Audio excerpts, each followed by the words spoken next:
अहिले प्रधानमन्त्री केपी शर्मा ओलीले संसद विघट गरिसकेपछि धेरै पत्र पत्रिकाहरू, बुद्धिजीवीहरू, लेखकहरू, विश्लेषकहरूले के भन्न थाल्नुभयो भने यो पहिलो पटक भएको होइन, यसमा अत्तालिनु पर्दैन र यसको संसद विघटनको विभिन्न कुराले राजनीतिक अस्थिरताको कुरा चाहिँ गिरिजाप्रसाद कोइरालाले 1994 जुलाईमा गरेको चाहिँ संसद विघटन तर्फ इङ्गित गर्छ भनेर भने। बाबा सनफ्लावर ओइल, शुद्धता यसमै भेटिन्छ।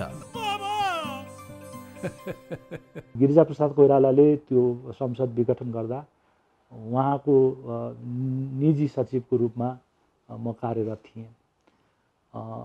अनुभवको दृष्टिकोणमा 3 वर्ष भएको थियो प्रधानमन्त्रीसँग काम गरेको।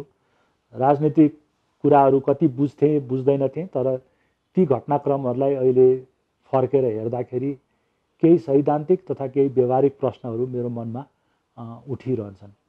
सबभन्दा पहिले त हिस्टोरिकल प्यारलल अथवा ऐतिहासिक समानता र समानान्तर घटनाहरू हुन्छ कि हुँदैन भन्दा निश्चय पनि अहिले प्रधानमन्त्रीले जुन विघटन गर्नुभएको छ यो आफैमा विशिष्ट छ। त्यसको हिस्टोरिकल समानान्तर पोसिबिलिटिज गिरिजाप्रसाद कोइरालाको त्यो घटनासँग अथवा त्यो संसद विघटनको सिफारिससँग जोड्न मिल्दैन। धेरै मानिसहरूले के भन्छन् भने कि त्यसपछि नेपालमा राजनीतिक अस्थिरताको श्रृङ्खला सुरु भयो भनेर भन्छन्। अब प्रधानमन्त्री परिवर्तन हुनु, संसदको चुनाव हुनुलाई राजनीतिक अस्थिरताको परिचायक हो भन्यो भने पञ्चायतकाल 30 वर्षमा राजाको प्रत्यक्ष शासन थियो र अभूतपूर्व स्थायित्व थियो, तर कुनै पनि प्रधानमन्त्री निश्चित कालका लागि बसेको हामीले पाउँदैनौँ। त्यही भएर हामीले के बुझ्नु पर्यो भने राजनीतिक स्थिरताको अर्थ के हो, यसले के बताउँछ, यसले कस्तो किसिमको चाहिँ परिभाषा खोज्छ भन्ने कुरामा के सरकारहरू बदलिने बित्तिकै राजनीतिक अस्थिरता जान्छ कि जाँदैन भन्ने कुरा हामीले बुझ्नुपर्छ। मलाई आजभोलि के लाग्न थालेको छ भने हामीले खोजेको राजनीतिक स्थिरता भनेको मेरो विचारमा राजनीतिक संस्थाहरूको स्थिरता हो। 46 सालको संविधानले प्रधानमन्त्रीलाई केही विशिष्ट अधिकारहरू दिएको थियो, जस अन्तर्गत उनले पार्लिमेन्टमा कुनै किसिमले मेजोरिटी गुमायो भने, उनको पोलिसिज एन्ड प्रोग्राम फेल भयो भने उनले संसद विघटन गरेर ताजा मतादेशमा जाने किसिमको प्रावधान थियो। त्यसमा अरू प्रावधान पनि थियो, अरू प्र्याक्टिसेसहरू पनि थियो, त्यसलाई म अहिले भन्न चाहन्न। तर के हो भने संवैधानिक राजतन्त्र सहितको प्रजातन्त्र हुँदाहुँदै पनि अहिलेको समयभन्दा त्यो अझ नजिकको संसदीय व्यवस्था थियो। जीपी कोइरालाको पार्लियामेन्ट्री डिजोल्युसनको सन्दर्भ हामीले बुझ्नुपर्छ, किनभने राजनीतिक सन्दर्भ र राजनीतिक संस्थाको सम्बन्ध हुन्छ। कस्तो समयमा हामी छौँ भन्ने कुरा मैले मेरो पुरानो डायरीहरू, सानोतिनो नोट्सहरूलाई यसो पल्टाएर हेर्दाखेरि मैले दिनहुँ चाहिँ लेखेको रहेनछु, तर हप्ता दिन महिना दिनको ट्रेन्डहरूको बारेमा चाहिँ यो महिना यसो भयो, यो हप्ता यसो भयो र महत्त्वपूर्ण घटना भयो भने यो दिन यस्तो भयो भनेर लेखेको रहेछु। त्यो हेर्दा मैले के पाएँ भने 91 को चाहिँ जब गभर्मेन्ट फर्म भयो जीपी कोइरालाको, जब 94 जुलाईमा मध्यावधि पार्लियामेन्ट डिजल्भ भएर मध्यावधिको घोषणा भयो, कुनै यस्तो महिना अथवा कुनै यस्तो साता रहेनछ कि काठमाडौँमा जुलुस नभएको, प्रदर्शन नभएको, विरोध नभएको। र प्रधानमन्त्रीको त्यो बेलाको 2-4 स्टेटमेन्ट सम्झ्दाखेरि 1 वर्ष यत्रो ठुलो परिवर्तन गरेर लोकतन्त्र लिएर आएका छौँ, मोराटोरियम चाहियो, कसैले आन्दोलन नगरिदिनुहोस् भनेर बार बार अनुरोध गरेको देखियो। त्यो गर्दा गर्दै पनि त्यो बेलाको अपोजिसन, त्यो बेलाको सामाजिक परिवेशले गर्दा प्रधानमन्त्रीले विभिन्न किसिमको कठिनाइहरूको सामना गरिरहनु भएको थियो। सबैभन्दा महत्त्वपूर्ण परिस्थितिको सामना त्यो बेलामा प्रधानमन्त्रीले आफ्नै पार्टीभित्रबाट महसुस गरिरहनु भएको थियो अथवा उनलाई त्यो थियो। त्यसको पनि अनौठो सोसियोलोजिकल ब्याकग्राउन्ड छ। किन पार्टीबाट एउटा जननिर्वाचित प्रधानमन्त्री त्यत्रो युगान्तकारी परिवर्तनपछि, जहाँ राजा नै सर्वे सर्वा थियो, संवैधानिक भएर बस्ने किसिमको संविधानपछि निर्वाचित प्रधानमन्त्री जसको पार्लियामेन्टमा 113 सिट थियो, 112 पछि गएर 13 सिट भयो, 113 सिट थियो, त्यो प्रधानमन्त्रीलाई पार्टीले किन प्रब्लम गरिरह्यो? धेरै मान्छेहरूले के भन्छन् भने कि नेपाली कङ्ग्रेसको आन्तरिक शक्ति संयोजन अथवा आन्तरिक मनमुटाव धेरै पुरानो छ। बिपी कोइराला मातृका प्रसादको टाइम 7 सालको समयदेखि जोड्दै लिएर आउँछन्। मलाई त्यति पर जान मन छैन। म कुनै समयमा विद्यार्थी समयमा पनि राजनीतिमा रुचि राख्ने मान्छेको भएर हिजो जस्तै लाग्छ। बिपी कोइराला बिरामी हुनुहुन्थ्यो, ब्याङ्कक जाने ट्रिटमेन्टको तयारी भइरहेको थियो, कार्यकर्ताहरूसँग पालोसँग ग्रुपमा झुन्डमा उहाँले अराई पराई गरिरहनु भएको थियो। म ट्रिटमेन्ट गर्न जान्छु, फर्केर आउँदा के हुन्छ भनेर। र मलाई सम्झना छ कि चावेलको त्यो घरमा हामीहरू सबै लाइन लागेर बिपीको लाई जीवित रूपमा भनौँ अन्तिम पटक रहेछ। किनभने पछि फर्केर आउँदा उहाँ कोमाको स्थितिमा आउनुभयो। काठमाडौँ आएपछि उहाँको डेथ डिक्लेरेसन्स गरे हो। जाने बेलामा अलि पनि सम्झिन्छु त्यो फिबल भोइस, त्यो चाहिँ एकदम मसिनो आवाज कम्पनसहित म ट्रिटमेन्टको लागि जाँदैछु, तपाईहरू सबै मिलेर बस्नु होला। र मलाई लाग्छ पार्टी चाहिँ 3 जना योग्य नेताहरूको हातमा छोडेको छु। र त्यो भन्दाखेरि त्यो अर्डर अफ नेम कलिङ, नाम लिने क्रममा चाहिँ, र हालाकि पार्टीमा उहाँहरूको कन्ट्रिब्युसन हेर्दाखेरि पनि गणेशमान सिंह, कृष्णप्रसाद भट्टराई र गिरिजा प्रसाद, हामीहरू विद्यार्थीहरूले त्यो बेलामा नारा लाउँदाखेरि पनि लौह पुरुष गणेशमान सिंह, सन्त नेता कृष्णप्रसाद भट्टराई, क्रान्तिकारी नेता गिरिजाप्रसाद कोइराला, उहाँहरू बस्दा पनि त्यही लाइनमा बस्ने। बिपीले हामीलाई पार्टी उहाँलाई जिम्मा लगाएर जाँदैछु भन्दा पनि त्यही अर्डरमा भन्ने, अनि पोस्टर पम्पलेट छापिँदाखेरि पनि त्यही गर्ने। कुनै सभा सम्मेलनमा आसन गर्नु पर्यो भने पनि गणेशमानजी, कृष्णप्रसाद भट्टराई, त्यसपछि गिरिजाप्रसाद कोइराला भनेर त्यो गर्दाखेरि साइकोलोजिकली यो 3टा नेता चाहिँ ट्रायोका भन्दै पनि, त्रिकोणात्मक भन्दै पनि एउटा हायरार्की त्यहाँ राखिएको थियो। र उहाँहरू 3टाको आफ्नै किसिमको राजनीतिक परिवेश र आफ्नै किसिमको चाहिँ पोलिटिकल फलोअरसिप पनि थियो। कृष्णप्रसाद भट्टराई जिन्दगीभर नेपालभित्रै बसेर राजनीति गर्नुभयो, नखु जेलमा बस्नुभयो, विनोदी स्वभावको, गाह्रोभन्दा गाह्रो कुरालाई पनि सजिलोसँग आन्सर गर्न सक्ने, गीता वेद धर्मको ज्ञान भएको मानिस। गणेशमानजी आफ्नो विषयमा दृढ, लामो बिपीसँगको सङ्गत, भारतमा निर्वासन बस्नुभएको। गिरिजाप्रसाद एउटा सक्रिय नेतृत्वको हैसियतमा विभिन्न 17 सालपछिको चाहिँ नेपाली कङ्ग्रेसको विभिन्न आन्दोलनहरू, आर्म्स इन्सर्जेन्सिस आन्दोलनहरू, प्लेन हाइज्याकदेखि लिएर विभिन्न गाह्रो साँघुरोको अर्गनाइजेसनल पोलिटिक्स, झट्ट हेर्दा के हामीलाई लाग्थ्यो भने उहाँहरू एकअर्कालाई कम्प्लिमेन्ट गर्नुहुन्छ जस्तो लाग्थ्यो। तर के थियो भने 3टैको फलोअरसिप, 3टैलाई हेर्ने दृष्टिकोण हामीमा फरक थियो जस्तो लाग्छ। तर पनि बिपीले जिम्मा लागेका यी 3 जना नेता भन्ने थियो हैन। जब अब यसलाई म फास्ट फरवर्ड गरेर जब 46 सालको जनआन्दोलनमा जान्छु, जनआन्दोलनको कमान्डर गणेशमानजी हुनुभयो। गणेशमानजीको घर आँगनबाट जब चाहिँ नेपाली कङ्ग्रेसले साझा प्रजातान्त्रिक मञ्च बनाएर वाम आन्दोलन, वामपन्थीहरूसँग मिलेर जब घोषणा गर्यो, त्यो आन्दोलनको लेजिटिमेसी के थियो त भन्दा गणेशमानजीको प्रतीक थियो। उहाँको निरन्तर त्याग, सङ्घर्ष, बलिदानको एउटा प्रतीकको रूपमा हुनुहुन्थ्यो। त्यही भएर उहाँको घर पनि मुलुकको साझा थलो बन्यो। धेरै मान्छेले चाक्सीबारीको चाहिँ कुरा सम्झिन्छन् नि, त्यो चाक्सीबारी चाहिँ हामी सबैको एउटा आस्थाको केन्द्र किन भयो भने त्यहाँबाट क्रान्तिको, परिवर्तनको विपुल फुक्यो। अब गणेशमानजीको कन्ट्रिब्युसन चाहिँ निरन्तरताको प्रतीक हो, एउटा अटल साहस र विश्वासको प्रतीक हो। गिरिजाप्रसादको चाहिँ एउटा अर्गनाइजिङ क्यापासिटी, नेगोसिएसन गर्न सक्ने दृढता थियो।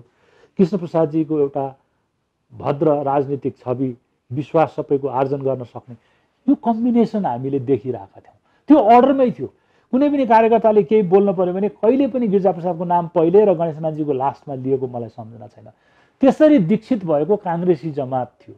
तर एकाएक जब जनआन्दोलन सकियो, गणेशमान सिंहजीले अन्तरिम प्रधानमन्त्री लिन मान्नु भएन, भन्नुभयो कि म अभिभावकत्वको रोलमा बस्छु। कृष्णप्रसाद भट्टराई नेपाली कङ्ग्रेसको चाहिँ कार्यकारी अध्यक्षको हैसियतले जब प्रधानमन्त्री हुनुभयो, गिरिजाप्रसाद महामन्त्री नै हुनुभयो हैन। तर 46 सालको संविधान बनिसकेपछि जब निर्वाचन भयो, निर्वाचनले एउटा क्रूर परिणाम दियो। त्यो क्रूर परिणाम के थियो भने कि विभिन्न कारणवश अब षड्यन्त्रको कुरा खोज्ने हो भने त कुनै पनि विश्लेषण गौण भएर जान्छ। तर यथार्थ के हो भने, ऐतिहासिक यथार्थ के हो भने कृष्णप्रसाद भट्टराई चुनाव हार्नुभयो, गणेशमान सिंह सरकारमा जानु भएन अभिभावकत्व गर्छु भनेर, र यो तीनजनाको श्रेणी वर्णानुक्रमको श्रेणीमा, यो श्रेणीमा वर्णानुक्रम होइन श्रेणीमा सबभन्दा तल बसेको मान्छे गिरिजाप्रसाद कोइराला प्रधानमन्त्री हुनुभयो। उहाँसँग मैले काम गर्ने मौका पाएँ र जहिले पनि सुरुका दिनहरूमा 46 सालका सुरुका दिनहरूमा किशुनजी चुनाव हारेर प्रधानमन्त्री भएको कुरा उहाँलाई गाह्रो लाग्थ्यो, किनभने त्यही किसिमले हामी सबै होला उहाँहरूको डिफरेन्सेस केही थियो, छ आफ्नो ठाउँमा छ।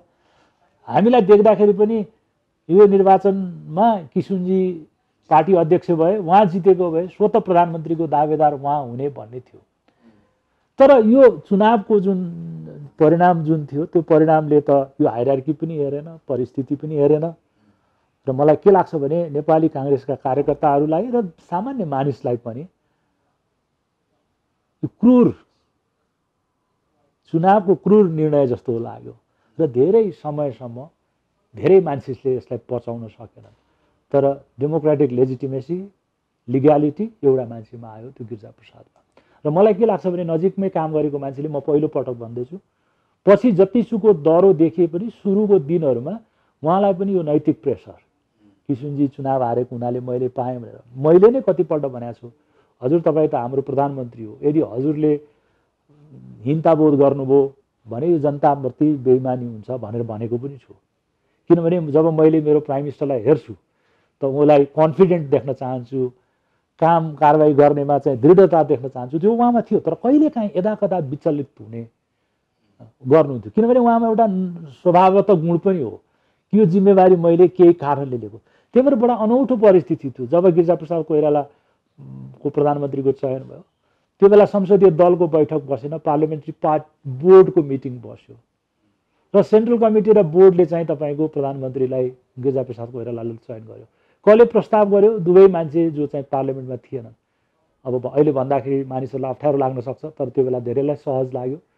गणेशमानजीले प्रपोज गर्नुभयो, कृष्णप्रसाद भट्टराई जो हारेको हुनुहुन्थ्यो उहाँले नै के गर्नु, उहाँ पार्टी अध्यक्ष पनि हुनुहुन्थ्यो, हालाकि कार्यकारी हुनुहुन्थ्यो, तर उहाँले नै के गर्नुभयो भने अब हाम्रो प्रधानमन्त्री भनेको गिरिजाप्रसाद कोइराला हो।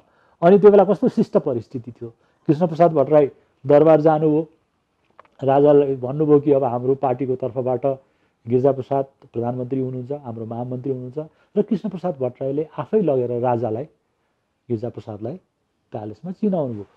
यो सारा प्रकरण हेर्दा एउटा सजिलो देखिन्छ, तर यसको भित्रको मनोविज्ञान के देखिन्छ भने कि धेरै मानिसलाई यो पोलिटिक्सले, यो राजनीतिले दिएको क्रूर सन्देश जुन छ कि त्यो जुन चाहिँ मान मनितोको जुन क्रम छ त्यो त भङ्ग गरिदियो नि त्यसले, हैन। त्यसपछि सुरु भयो नेपाली कङ्ग्रेसमा आन्तरिक विवादको इस्युजहरू। जीपी कोइरालाको परिवेशमा चाहिँ उहाँ जहिले पनि आउटसाइडर हो र बीपी कोइराला उहाँको प्रधानमन्त्री हुन्थ्यो, फल्नाको भाइ भनेर उहाँलाई चिने, हैन, या यो फल्नु मान्छे चाहिँ बडो एग्रेसिभ मान्छे छ भन्ने थियो। उनको लुगा लगाई रहन सहन बस उठ बाहिरको मान्छेसँग थियो। अनि अर्को मैले भनिहालेँ नि, निर्वाचनको रिजल्ट यति क्रूर भयो कि काठमाडौँमा नेपाली कङ्ग्रेसले सबै सिट लुज गर्यो। हालाकि होइन भक्तपुरमा जगन्नाथजीहरूले जित्नुभयो, तर मेजर गणेशमानजीको त मङ्गला भाउजू र तपाईँको प्रकाशमान दुइटैले निर्वाचन हारे। गणेशमानजीले लौरो उठाए जित्छ भन्ने ठाउँ थियो नि त, होइन।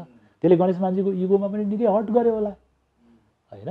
भन्दाखेरि मैले भने नि कि राजनीति सधैँ सुगम हुँदैन, राजनीति क्रूर हुन्छ, यसले अनौठो परिणति दिन्छ। यो हायरार्कीमा पनि गिरिजाप्रसादलाई प्राइम मिनिस्टर बनायो। जस्तो मैले पहिलो पटक भन्दैछु, जुलिया चाङ भन्ने त्यो बेलामा अमेरिकन एम्बेसडर थिइन्। जुलिया चाङले अहिलेको प्राइम मिनिस्टरको रेजिडेन्समा अथवा अफिसमा त कोही पनि मान्छे हामी चिन्दैनौँ नि भनेर प्रोफेसर लोकराज बराललाई चाहिँ एक दिन डिनरमा बोलाएको बेलामा भनेछन्। हुन पनि म बाहिरको मान्छे थिएँ, जयप्रकाश गुप्ताजी बाहिरको मान्छे हुनुहुन्थ्यो, चक्रप्रसाद वास्तोला हुनुहुन्थ्यो प्रधानमन्त्रीसँग वरिपरि, उहाँ बाहिरको मान्छे हुनुहुन्थ्यो, वीरेन्द्र दाहाल बाहिरको मान्छे हुनुहुन्थ्यो, हामी काठमाडौँमा नभएका हामी आउटसाइडर्सहरू थियौँ, होइन। गणेश मानजीसँग पिएल दाई हुनुहुन्थ्यो, पिएल दाई काठमाडौँको हुनुहुन्थ्यो, उहाँहरूसँग धेरै काठमाडौँको सम्पर्क थियो व्यापार बिजनेसको तर्फबाट। अब गिरिजाप्रसादको प्राइम मिनिस्टर हाउस होल्डमा अथवा त्यो बालुवाटारको सेरोफेरोमा सबै विराटनगरतिरका यङ मान्छेहरू एक्जाइलमा बसेका त्यस्ता मानिसहरू थियो। त्यसले गर्दा काठमाडौँको पोलिटिक्समा इनसाइडर भर्सेस आउटसाइडरको पर्सपेक्टिभबाट पनि हेर्न मिल्छ। मलाई के लाग्छ भने यो तीनटा नेतृत्वको बिचमा जुन किसिमको सुझबुझ हुनु पर्थ्यो भनिन्छ, तर सुझबुझ नेतृत्वमा भएर पनि हुँदैन। किनभने त्यो बेलामा हामीले के देखेको छौँ नि, कम्तीमा 3 पटक पार्लियामेन्टमा अविश्वासको प्रस्ताव एमाले लिएर आउँदा कृष्णप्रसाद भट्टराई आफ्नो पार्टीको प्रधानमन्त्रीको पक्षमा उभिनु भएको छ। 3 पटक होइन। एउटा चाहिँ टनकपुरको रेस्पोन्स पछि आएको छ 93 को चाहिँ 93 मार्च अप्रिलमा होइन। त्यसपछि एउटा चाहिँ त्यो मदन भण्डारीको केसपछि त्यो पनि 93 मै आएको छ होइन। अनि फाइनली चाहिँ जब पार्लियामेन्ट डिजोल्युसन भयो त्यो बेलामा पनि त्यो 36 प्रकरण हुँदाखेरि पनि पार्लियामेन्टबाट जब गिरिजाप्रसाद चाहिँ धन्यवादको प्रस्ताव फेल भएर त्यहाँ जानुभयो, के अरे बालुवाटारमा पार्लियामेन्ट्री पार्टीको मिटिङ बोलाएको थियो, त्यसमा पनि कृष्णप्रसाद भट्टराई आउनु भएको थियो। भन्ने बित्तिकै पार्टी नेतृत्व चाहिँ सधैँ उहाँसँग रह्यो, तर पार्टीका केही असन्तुष्टहरू चाहिँ सधैँ उहाँको विरोध गरेको देखिन्छ क्या।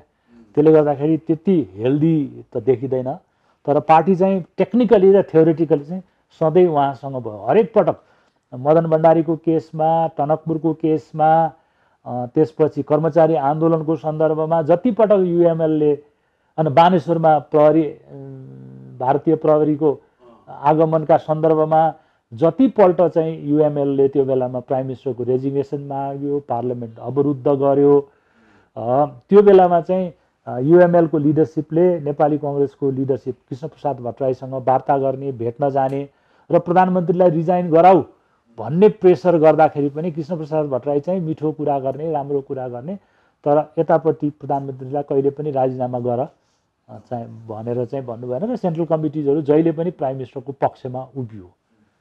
त्यो मानेमा के छ भने पार्टीको अन्दरुनी तनाव त देखिन्छ होइन, तर के छ भने फर्मली पार्टी चाहिँ त्यो डिजोल्युसनको टाइमसम्म, पछि त शेरबहादुरजीले आफ्नो किसिमले त्यसलाई छोडेर जानुभयो अथवा छोडाइयो, जेसुकै भयो, त्यो त देखिन्छ, तर त्यो चाहिँ देखिँदैन होइन। त्यसले गर्दाखेरि समहाउ त्यो पुरानो लिडरसिपमा कता कता चाहिँ मलाई के लाग्छ भने त्यो व्यवस्थाप्रति, सिस्टमप्रति होइन। अब यसलाई अलि भन्दाखेरि कन्ट्रोभर्सियल हुन्छ, तर मेरो एनालिसिसमा चाहिँ के लाग्छ भने Krishnaprasad ji always wanted control instability in the party. त्यो भनेको के हो भने कि आफ्नो हातमा राख्न सक्ने अस्थिरता के, ताकि प्राइम मिनिस्टरलाई नियन्त्रणका अस्थिरता खोज्थे कि भन्ने लाग्छ। किनभने त्यसले के भने कन्ट्रोल गर्न सजिलो हुन्थ्यो होइन, केही त इच्छा आकाङ्क्षा थियो। नत्र एकपटक चुनाव हारिसकेको मान्छे 2 पटक उठ्नुपर्ने जरुरी त थिएन नि। त्यो सन्दर्भ हेर्दाखेरि चाहिँ के देखिन्छ भने कि अहिले जुन हामीले अहिलेको पार्लियामेन्ट रिजोल्युसनको सन्दर्भमा कुरा गर्दैछौँ, पार्टीको आन्तरिक संयोजन, आन्तरिक विग्रह, आन्तरिक मनमुटावले राजनीतिक नेतृत्वमा एक किसिमको संशय र अस्थिरता जन्माउँछ। यसको अर्थ यो होइन कि पार्लियामेन्ट नै डिजल्भ गर्नुपर्ने स्थितिमा जानुपर्छ। गिरिजाप्रसादले कसरी पार्लियामेन्ट डिजल्भ गरे त, यो धेरै मान्छेले, यसमा धेरै लेखिएको पनि छ, गर्न हुन्छ हुँदैन भन्ने पनि चर्चा उठेको छ। तर मैले त्यो दिनको घटनाको देख्दाखेरि धेरै मानिस के भन्छन् भने गिरिजाप्रसादको पार्लियामेन्ट डिजोल्युसनको टार्गेट चाहिँ असन्तुष्ट समूहहरूलाई तह लाउनु थियो, निर्वाचनमा जानु भनेर। तर कारण चाहिँ के थियो भने नेपाल त्यो बेलाको तत्कालिक सरकार, गिरिजाप्रसादको सरकार, त्यो बेलामा नेपाल सरकार भनिन्थ्यो, C5को सरकार भनिन्थ्यो, त्यसको नीति र कार्यक्रम प्रस्तुत भइसकेको थियो। त्यो नीति र कार्यक्रममाथिको छलफलको क्रममा धन्यवाद प्रस्ताव, किनभने हेड अफ स्टेटले त्यो बेलामा राजाले दिने चलन थियो, त्यो धन्यवाद प्रस्ताव चाहिँ फेल भएर गयो। किन फेल भयो भने कि विभिन्न कारण देखाइएको छ। अहिले धेरै मान्छेहरूले त्यसमा लेखेका पनि छन् कि असन्तुष्ट समूह चाहिँ त्यो भोटिङको टाइममा 36 जना थिए, त्यो 36 जना चाहिँ लोअर हाउसको प्रतिनिधि सभाको, उहाँहरू उपस्थित नहुँदाखेरि त्यो प्रस्ताव फेल भयो। गभर्मेन्टको नीति र कार्यक्रम फेल भएको हुनाले पार्लियामेन्टमा, त्यही भएर प्राइम मिनिस्टरको मोरल अब्लिगेसन त्यो के थियो भने उहाँले छुट्याउनु पर्थ्यो कि मेरो पार्टीको आन्तरिक विग्रहको कारणले यो पास भएन, यसकारण म चाहिँ राजीनामा गर्छु, पार्लियामेन्ट रहन दिन्छु भन्नुपर्छ भन्ने एउटाको आग्रह थियो। तर पार्लियामेन्टमा के थियो भने नेपाली कङ्ग्रेसको सरकारको नीति र कार्यक्रम फेल भएको थियो। पार्लियामेन्टमा टेक्निकल रूपमा नेपाली कङ्ग्रेस मेजोरिटीमै थियो, किनभने त्यो असन्तुष्ट समूहहरूले अर्को समूह बनाउने, त्यसलाई रेजिस्टर्ड गर्ने, र पार्लियामेन्ट्री पार्टीभित्र पनि धेरैले प्रश्न गर्छन् कि गिरिजाप्रसाद जस्तो मान्छे, मैले पनि त्यो बेलामा बार बार भनिरहेकै थिएँ कि तपाईँले पार्लियामेन्ट्री पार्टीको, गिरिजाप्रसाद कोइरालाले पार्लियामेन्ट्री पार्टीको चाहिँ लिडरसिपमा फेरि हाम्रो फेथ छ भन्ने मेजोरिटी पोजिसन लिएको भए हुन्थ्यो। तर के थियो भने 25 जना नआउँदा या 36 जना नआउँदा पनि गिरिजाप्रसादको त पार्लियामेन्ट्री पार्टीमा मेजोरिटी छँदै थियो, उहाँलाई त्यो क्वेसन त गरेको थिएन। र पार्लियामेन्ट्री पार्टीमा हाम्रो तँप्रति विश्वास छैन भनेर ती 36 जनाले रेजिस्टर पनि गरेका थिएनन्। 36 जनाले रेजिस्टर गरेर भोट गरेको भए सायद गिरिजाप्रसाद हारेको भए कुरा अर्कै हुन्थ्यो होला, होइन? टेक्निकल नम्बरमा 36 जना मान्छेले पार्लियामेन्ट्री पार्टीमा नआउँदै पार्लियामेन्ट्री पार्टीको मिटिङ नबस्ने र उहाँको लिडरसिपमा नहुने भन्ने पनि देखिएन। र त्यसबीचमा विभिन्न यो पार्टीभित्रको आन्तरिक कुराहरूलाई छलफल गर्न, कृष्णप्रसाद भट्टराईजीको निर्वाचन सम्बन्धीमा भएको षड्यन्त्रका बारेमा चर्चा गर्न सेन्ट्रल कमिटीको मिटिङहरू, पार्लियामेन्ट्री पार्टीका मिटिङहरू बसिरहँदाखेरि कसैले पनि गिरिजाप्रसाद कोइरालाको विरुद्धमा प्रस्ताव लगेर सेन्ट्रल कमिटीमा कुरा चाहिँ उठ्यो। के कुरा उठ्यो भन्दाखेरि इलेक्सनमा कस्तो षड्यन्त्र भयो त्यसको लागि कमिसन बनाऊ। शेख इद्रिसको नेतृत्वमा त्यो कमिसन बनेको पनि थियो त्यो बेलामा, होइन, इन्भेस्टिगेट गर्ने। तर कसैले पनि गिरिजाप्रसाद कोइरालाको, र मैले अहिले हाइन्डसाइडमा पछि फर्केर सोद्धा तपाईँहरूले मेरा बारेमा धेरै प्रश्न उठाउनु भयो, म प्रति तपाईँहरूको विश्वास छ कि छैन भनेर जाँदाखेरि बेटर हुन्थ्यो कि, किनभने नेताले संसदीय दलको बैठकमा, तर संसदीय दलको रेगुलर बैठकहरू त्यो बेलामा विभिन्न विधेयकहरूलाई लिएर विभिन्न पार्टीका समस्याहरूलाई लिएर बस्दाखेरि उहाँले नै अध्यक्षता गर्नुहुन्थ्यो। कृष्णप्रसाद भट्टराई आमन्त्रित हुनुहुन्थ्यो, हारेको भए पनि पार्टी प्रेसिडेन्टको हैसियतले। कसैले त्यहाँ चाहिँ फर्मल सेसनमा तपाईँ राजीनामा गर्नुपर्छ, तपाईँलाई हाम्रो मान्ने छैन भनेर नोट गराएको चाहिँ मलाई थाहा छैन। कोठे बैठकहरूमा चाहिँ भएको चाहिँ सुनिन्छ, होइन? तर यति कुरा चाहिँ हो कि जब पार्लियामेन्टमा धन्यवाद प्रस्ताव फेल भयो, उहाँ सरासर बालुवाटार फर्किनु भयो। म उहाँसँग त्यो दिन बिहानदेखि सँगै छु, फर्केर आउनुभयो र मलाई नै निर्देशन दिनुभएको थियो टेन्ट व्यवस्था गर्ने, चियापानीको व्यवस्था गर्ने, त्यो सारा कुरा संसदीय दलको बैठक। त्यहाँ संसदीय दलको बैठक बसेकै हो। त्यसैले निर्णय गरेर प्रधानमन्त्रीले राजीनामा गर्ने र आगामी निर्वाचनमा जाने भनेर भन्यो। त्यो पार्लियामेन्ट्री मिटिङमा असन्तुष्ट साथीहरू, नेपाली कङ्ग्रेसको त्यो साथीहरू भने मेम्बरहरू हुनुहुन्थेन, तर कृष्णप्रसाद भट्टराईको उपस्थिति चाहिँ थियो। अब चाहिँ कुरा उठ्यो कि प्राइम मिनिस्टरलाई डिलेमा त्यसबेला के थियो भने, र पछि युएमएलले क्वेसन उठायो कि रिजाइनेसन गरिसकेको प्राइम मिनिस्टरले पार्लियामेन्ट डिजल्भ गर्न पाउँछ कि पाउँदैन। त्यो लेटरको सिक्वेन्समा, अर्डर अफ इभेन्टको सिक्वेन्समा चाहिँ त्यो चाहिँ मा क्वेसन उठाएको थियो, जो अदालतले पछि त्यसलाई टेस्ट गरेर प्राइम मिनिस्टरलाई त्यो अधिकार दियो। त्यो बेलामा चाहिँ मैले लिडरहरूको बिचको छलफल, त्यो चिठी ड्राफ्ट गर्ने सन्दर्भमा पर्सनल सेक्रेटरीको हैसियतले जुन फेसिलिटेट गरेँ, त्यो बेलामा चाहिँ हामीलाई लागेको कुरा चाहिँ छलफलको क्रममा के थियो भने कि नीति तथा कार्यक्रम फेल भइसकेपछि प्राइम मिनिस्टर बस्न उपयुक्त छैन, यसकारण रिजिग्नेसन फर्स्ट हो। That was a moral question. अघि मैले सुरुमा भनिरहेको थिएँ कि मोरल क्वेसन पोलिटिक्समा इम्पोर्टेन्ट छ। आफूले रिजाइन गरिसकेपछि त्यो कसको नीति कार्यक्रम फेल भएको हो त? नेपाली कङ्ग्रेसको नीति र कार्यक्रम फेल भयो। अर्को नेतृत्वले फेरि नीति र कार्यक्रम प्रस्तुत गर्छ कि के हुन्छ त, होइन? पार्लियामेन्टमा आफ्नै मेजोरिटी पनि छ, तर प्रोग्राम फेल भएको छ, बसिरहन उचित छैन। तत्क्षण संविधानमा दिएको यदि नीति कार्यक्रम, गभर्मेन्टको पोलिसिज, प्रोग्राम फेल भयो भने नम्बरको कुरा छैन। यदि उनले नम्बर लुज गरे भने त राजीनामा गर्नै पर्छ, होइन?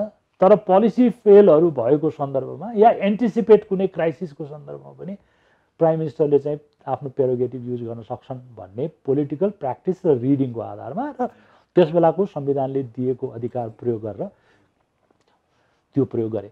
पछिसम्म चर्चा के चल्यो भने रिजाइन गरिसकेको प्राइम मिनिस्टरले डिजल्भ गरेको पार्लियामेन्ट मान्ने कि नमान्ने। त्यो बेलामा युएमएलको चाहिँ दलिल पनि र अपिल पनि त्यही थियो, पार्लियामेन्टमा उनले गर्न मिल्दैन किनभने उनले रिजाइन गरिसकेको थियो होइन, रिजाइन गरेको प्राइम मिनिस्टरले गर्न पाउँदैन। तर पार्लियामेन्टमा त उनले आफ्नो ठाउँ त लुज गरिसकेका थिए किनभने उनको नीति र कार्यक्रम त फेल भइसकेको थियो होइन। तर पार्टीमा उनको पोजिसन चाहिँ यथावत थियो भन्ने अन्डरस्ट्यान्डिङमा त्यो देखिन्छ। यसकारण अहिलेको परिवेश र त्यसमा फन्डामेन्टल डिफरेन्सेस के छ भने त्यो बेलाको संविधानले त्यो अधिकार दिएको थियो, अहिले त्यो अधिकार दिएको छैन।